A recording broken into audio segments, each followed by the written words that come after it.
સ્થાનિક સ્વરાજની ચૂંટણી હવે આંગણે છે અને તેવામાં કોળી સમાજના મતો પર સૌની નજર છે અને હવે સુરતની અંદર કોળી સમાજના આગેવાનો મોટી સંખ્યામાં આમ આદમી પાર્ટીમાં જોડાયા છે। શું છે સમગ્ર મામલો, તેના વિશે વિગતે ચર્ચા કરીશું। નમસ્કાર, હું છું પ્રથમ મોદી, આપ જોઈ રહ્યા છો નિર્ભય ન્યૂઝ।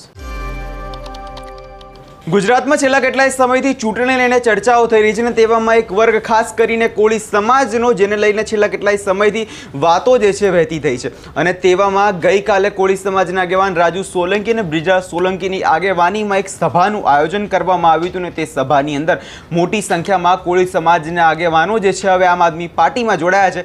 સૌપ્રથમ રાજુ સોલંકી આ વિષયમાં શું કહ્યું છે તે સાંભળી લઈએ।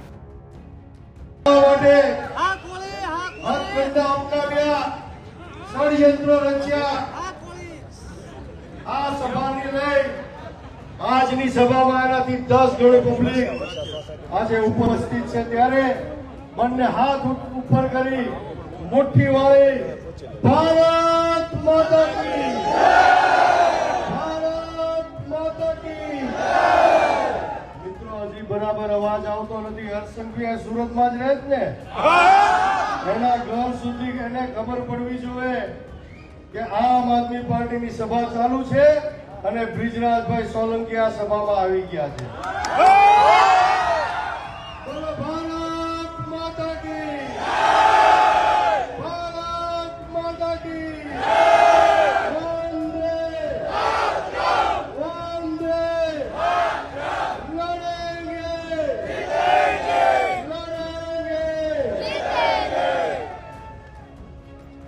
ખૂબ આભાર।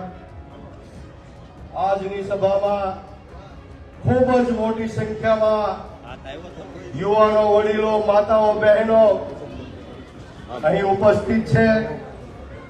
સિવાય મંચ પર બિરાજમાન ભાઈ શ્રી મથુરભાઈ, એવા આમ આદમી પાર્ટીના હોનહાર અને લડાયક નેતા અને આમ આદમી પાર્ટીના સુરત શહેરના પ્રભારી એવા રજનીભાઈ પટેલ, તેમજ હમણાં જ આમ આદમી પાર્ટીમાં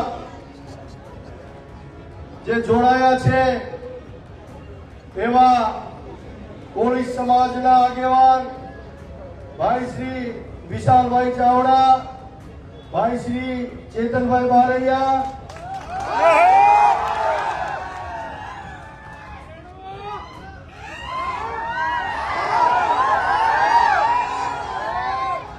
સિવાય કોળી સમાજના મહાનુભાવો અને હર હંમેશ કોળી ઠાકોર અને પછાત સમાજની ચિંતા કરતા હોય એવા યુવાનો આમ આદમી પાર્ટી માનનીય અરવિંદ કેજરીવાલ સાહેબની વિચારધારા સાથે વિધિવત રીતે જોડાયા છે।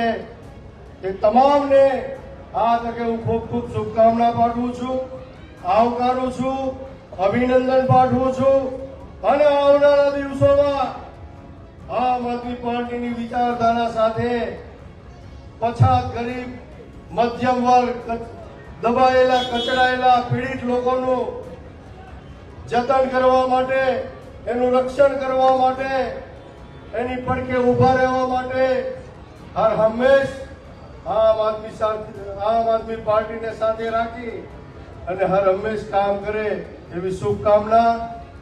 તેમજ ખાસ કરીને આજની આ સભામાં ખૂબ જ પ્રયાસો થયા કે આ સભા ન થાય, આ સભા બંધ રહે, આ સભામાં લોકો ન આવે, એવા અનેક પ્રયાસો ભારતીય જનતા પાર્ટીના નેતાઓ દ્વારા કરવામાં આવ્યા। પરંતુ આપ સૌને ખૂબ ખૂબ અભિનંદન આપું છું કે આવી કોઈ પણ જાતની તાકાતની સામે તમે જજુમીને આજની આ સભામાં પધાર્યા છો। મિત્રો, જે રીતે આજે મંચ ઉપર આમ આદમી પાર્ટીના અહીંના મહાનગરપાલિકાના ઉમેદવારો આપણી વચ્ચે ઉપસ્થિત છે, એને આમ આદમી પાર્ટીએ મેન્ડેટ આપી, એની પસંદગી કરી, એનામાં ભરોસો મૂકી અને લોકોની સેવા કરવાની તક આપી છે। તમામ ઉમેદવારોને ખૂબ ખૂબ અભિનંદન આપું છું અને આવનારા દિવસોમાં આપ સૌના સાથ અને સહકારથી, આપના આશીર્વાદથી, ખૂબ સારી લીડથી સુરત શહેર મહાનગરપાલિકામાં પોતે કોર્પોરેટર બનીને મહાનગરપાલિકામાં જાય એવા આશીર્વાદ આપ સૌ વતી હું આપું છું મિત્રો. મિત્રો, તમને એવું લાગતું હશે કે ગયા વખતે જે સભા હતી બ્રિજરાજભાઈ સોલંકી કેમ ન પહોંચ્યા. મિત્રો, આજે મારે તમને ખુલાસો કરવો છે, ચોખવટ કરવી છે. આ મંચ ઉપર બેઠેલા ભાઈઓને પણ ખબર નથી કે બ્રિજરાજભાઈ અહીંયા ભરૂચ સુધી પહોંચી ગયા હતા. એની પાછળ 2 દિવસથી પોલીસ ડિપાર્ટમેન્ટ લાગી ગયું હતું. પોલીસ એટલે કે જે રીતે આની અગાઉ પણ એક સભાનું આયોજન કરવામાં આવ્યું હતું ને તે સભામાં પહોંચે તેની પહેલા બ્રિજરાજ સોલંકીની પોલીસ દ્વારા અટકાયત કરી લેવામાં આવી હતી. જે બાદ ગઈકાલે આપણે સાંભળ્યું બી ખરી કે રાજુ સોલંકી દ્વારા પોલીસ પર ઘણા બધા આક્ષેપો લગાવવામાં આવ્યા હતા, ભાજપ પર આક્ષેપો લગાવવામાં હતા. પરંતુ આ બધાની વચ્ચે અત્યારે સુરતનું રાજકારણ ગરમાઈ ગયું છે. કેમ કે છેલ્લા દિવસોની વાત કરવામાં આવે તો સુરતની અંદર આમ આદમી પાર્ટી જે છે તેનો ગઢ મજબૂત થતો હોય તેવું લાગી રહ્યું છે. અને ગઈકાલે આપણે જોયું બી ખરી કે સુરતમાં આપણે જે લિસ્ટ જાહેર કરવામાં આવ્યું હતું તેમાં ઉમેદવારોના નામ જે છે જાહેર કરવામાં આવે અને તેના કારણે અત્યારે આમ આદમી પાર્ટીમાં સુરતની અંદર પકડ મજબૂત હોય તેવું લાગે છે. અને તેવામાં કોળી સમાજના આગેવાનો મોટી સંખ્યામાં તે આ સુરતની અંદર આમ આદમી પાર્ટીમાં જોડાયા છે. તેને કારણે હવે ભારતીય જનતા પાર્ટીની ચિંતામાં કદાચ વધારો થતો હોય તેવું લાગે છે. આ વિષયમાં તમારો શું અભિપ્રાય છે અમને કમેન્ટ કરી ચોક્કસથી જણાવજો. અને અમારી ચેનલ નિર્ભય ન્યૂઝને લાઇક, શેર અને સબસ્ક્રાઇબ કરવાનું ભૂલશો નહીં.